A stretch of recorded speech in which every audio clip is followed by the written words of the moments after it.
Now, every year, countries around the world celebrate World Blood Donor Day on June 14th. The event serves to raise awareness of the need for safe blood and blood products and to thank voluntary unpaid blood donors for their life-saving gifts of blood.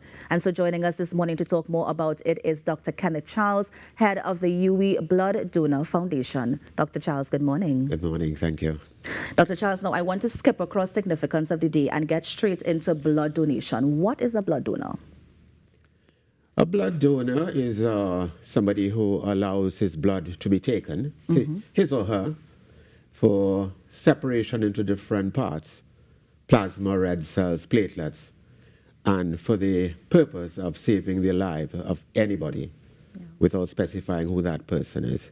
What is the significance of taking out the different parts, the platelets, etc.? If the entire donation is used as it is, some parts expire very quickly. So therefore, it's best to separate them and use them. Right. And some parts could cause problems if they're left in contact with red cells for too long. So really, it is very efficient to separate the blood donation and use the different parts of it.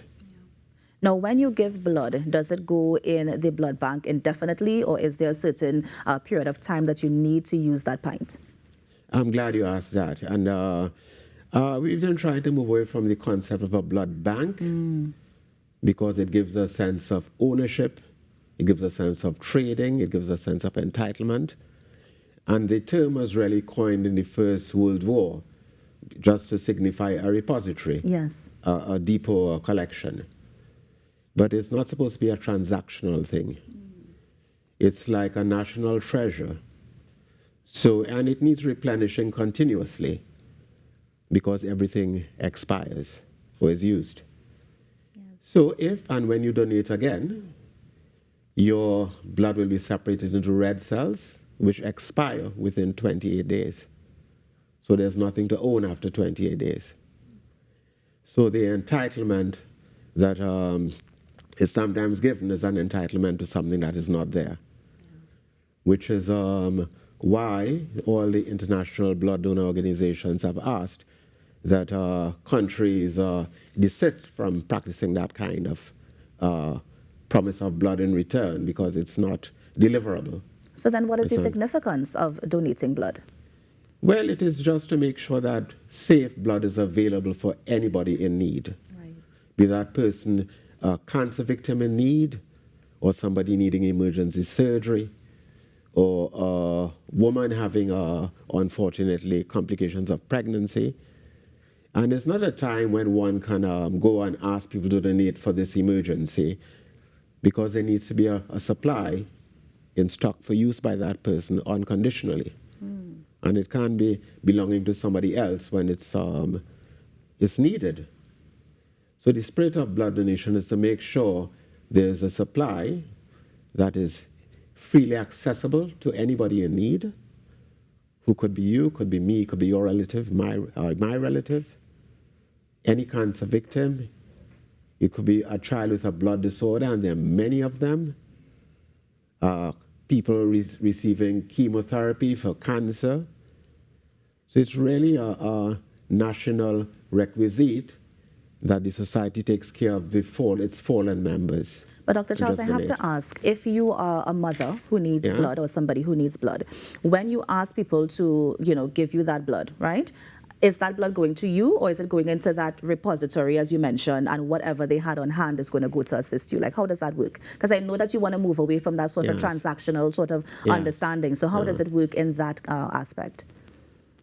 I really prefer not to describe the machinations of that system. We're really trying to move away from it so that no pregnant mother is asked to find blood donors. And that people just give and there's a ready supply. So we're hoping... And everybody benefits. So we're hoping that with this blood donation drive that's happening, there's a ready supply. So whoever comes, they can be able to take from that, as opposed to a relative giving to one specific person. Okay. And we don't want to think of it as a drive. Right. It's a different way of doing things. It's a national commitment. Right.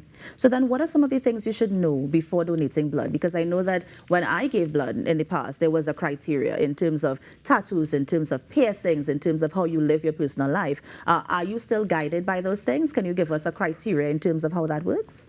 Okay, before discussing that part, I want to stress that the spirit of donating blood should be just that, and to benefit anybody who needs it. It's a glorious thing, and it's really nation building. It fulfills all the requirements of all the religions I can think about, except the Jehovah's Witnesses Of don't course, there are subscribe to it, some. and we respect that. But 95% of the population needs and Yes, has no such reservations, but we respect all things. of course. There are some safety criteria, and it's really for that reason, safety.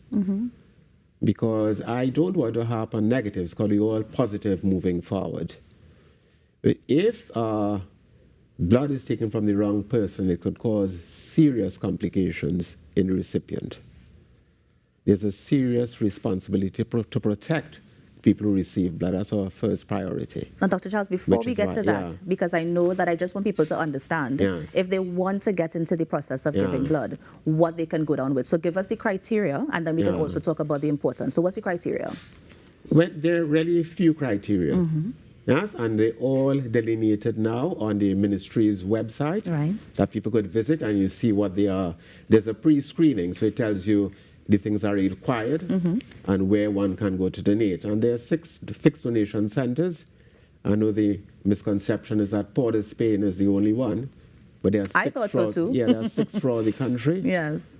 There's Port of Spain, there's Mount Hope, there's Sangre Grande, Scarborough, Tobago, there's San Fernando, Point Fortin. Right. And one can go online and book to make a donation at any of those centers. Yeah. Now, Hypertension is not a disqualifying reason, nor is diabetes. The website now says so. The minimum age for donating is 17 okay. with parental consent. The website says that as well. And we're removing the upper limit. Once one is healthy and fulfills all the other health criteria, one could donate because the staff are very well trained. And I'm sorry, there are a few reasons to not donate as a voluntary, non-remunerated blood donor. What do you think are the few reasons not to donate?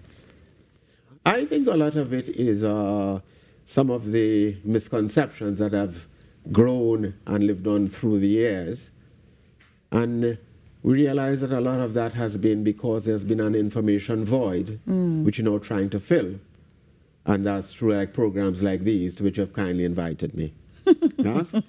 For example, people yes. don't know a man could donate 4 times a year. Well, I was just about to ask in and terms a of woman how 3 often. times a year. Right. Hypertension is not a problem once your blood pressure is controlled on the day, be it by medication or not. Diabetes is not a problem unless you're using insulin or it's poorly controlled. Tattoos are not a problem once 3 months have expired since the tattoo or the piercing. Right. And that again is to protect the recipient. Yeah. And in terms of, because I know the question also comes up, Doc, in terms of sexual partners, is there a certain rule when you are donating blood as it relates to that sort of sexual health? Yes, and the thing about these rules, they're really for protection. Huh? Of course, yes. And the other thing is that we have to abide by international guidelines. And the fact is we've not changed the criteria. We've continued to abide by what are the international recommendations. Because the natural laws of human justice dictate that if somebody is visiting here, we need to have the same protective mechanisms in place for them as if they go anywhere else. Yes. So we update the criteria from time to time. We don't change them. So It is the constant criteria, that we go with international recommended best practice. of course, and in international best practice as it relates to sexual partners, Yes. is it that once per year, 2 per year? I mean, how are you going to gauge who can give? No, that is not numbers per year is not the okay. issue. It's another misconception. Tell us. There are some behaviors that are still considered risky for blood donation purposes. Yes. And that is very important because we have to go with data. And if somebody falls into a risk group, donates blood, Yes. yes, the risk of that person passing any infection they have onto the recipient is 100%. And that is higher about 50 times higher than if one has direct sexual contact with that person. So you have to be very, very, very careful about it and abide by international criteria. Dr. Charles, let's switch gears quickly. I understand that the ministry has moved away from the CHIT system for voluntary, non-remunerated blood donation. How does the new system work? Right. No, it's moving to voluntary, non-remunerated blood donation.